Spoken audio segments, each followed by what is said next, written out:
Mission impossible படத்தை பற்றி தான் இந்த வீடியோவில் பார்க்க போகிறோம். வீடியோவுக்கு போகிறதுக்கு முன்னாடி மறக்காமல் நம்ம சேனலை சப்ஸ்கிரைப் பண்ணிடுங்க. இந்த பெல் ஐக்கானை ப்ரெஸ் பண்ணிடுங்க.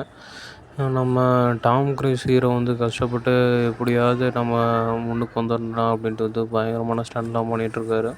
ஆனால் எத்தனை ஸ்டண்ட்டு பண்ணாலும் அவருக்கு கடைசியில் அவருக்கு இன்ஸ்டாகிராம் ஃபாலோவர்ஸ் இருக்கிறது வந்து 12 மில்லியன் ஃபாலோவர்ஸ் தான் வந்து இருக்காங்க. சரி, இந்த 12 மில்லியன் ஃபாலோவர்ஸ்க்காகவும் அப்புறம் அவரோட படம் வந்து பயங்கரமாக சக்ஸஸ் ஆகிறதுக்காகவும் இவங்க 12 மில்லியன் ஃபாலோவர்ஸாக தான் இருக்காங்களேன்னு சொல்லிட்டு வந்து அந்த ஃபேன்ஸ்க்காகவே வந்து நிறையா படம் வந்து பயங்கரமாக நடிச்சிட்ருக்காரு. அதில் முக்கியமான எல்லா ஃபேன்ஸுக்கும் பிடிச்ச ஃப்ரான்ச்சைஸ்னால் அது மிஷன் இம்பாசிபிள் ஃப்ரான்ச்சைஸ் தான். இது வந்து 8 பாகத்துக்கு மேலே வந்துருச்சு. ஏற்கனவே வந்து போன வருஷம் ஒரு பாட்டு வந்து ரிலீஸ் பண்ணியிருந்தாங்க. அதோட 2வது பார்ட் தான் டெத் இருக்காங்க. நீங்கள் செகண்ட் பார்ட்டு வந்து இப்போ இந்த வருஷம் வந்து ரிலீஸ் ஆக போகுது. அதோட டீசரை வந்து விட்ருக்காங்க. அந்த டீசரில் வந்து அவர் எதிர்பார்க்குறதெல்லாம் ஒன்று தான்.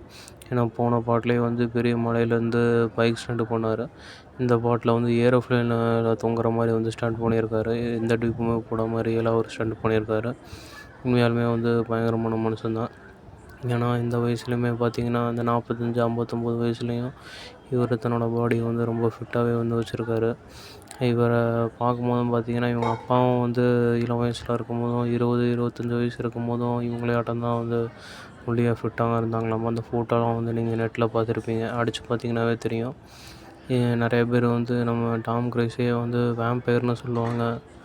அப்புறம் ரத்த காட்டேரின்னு சொல்லுவாங்க. ஏன்னா ரத்த காட்டேரிக்கு தான் வந்து வயசே வந்து ஏறாமல் இருக்கும். அதனால் வந்து வேம்பயர்னு சொல்லுவாங்க. அதுக்கேற்ற மாதிரியே ரொம்ப ரிஸ்க்லாம் எடுத்து அவர் டூப்பு போட்டு நடிக்காமல் ரியல் ஸ்டண்ட் எல்லாத்தையுமே கொடுத்து அவரோட படத்துக்கு முழுக்க முழுக்க எல்லா டஃப்பையும் வந்து போடுறாரு.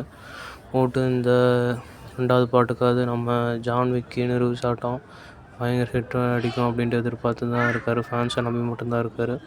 அதுக்கு தான் வந்து இதில் கடைசியாக இந்த டீசரில் சொன்ன ஒரே ஒரு வார்த்தை, இன்னும் ஒரே ஒரு தடவை என்னை நம்புங்க அப்படின்னு சொல்லிட்டு இந்த மிஷன் இம்பாசிபிள் ஃபைனல் ட்ரக்காக நீங்கள் வந்து நமக்கு கண்ணுக்கு வந்து விருந்தாக படைக்க வர்றாரு இந்த வருஷம். ஆனால் மறக்காமல் எல்லாருமே உங்கள் ஃப்ரெண்ட்ஸோடு போய் பாருங்கள். மே 2025 ரிலீஸ் ஆகுது.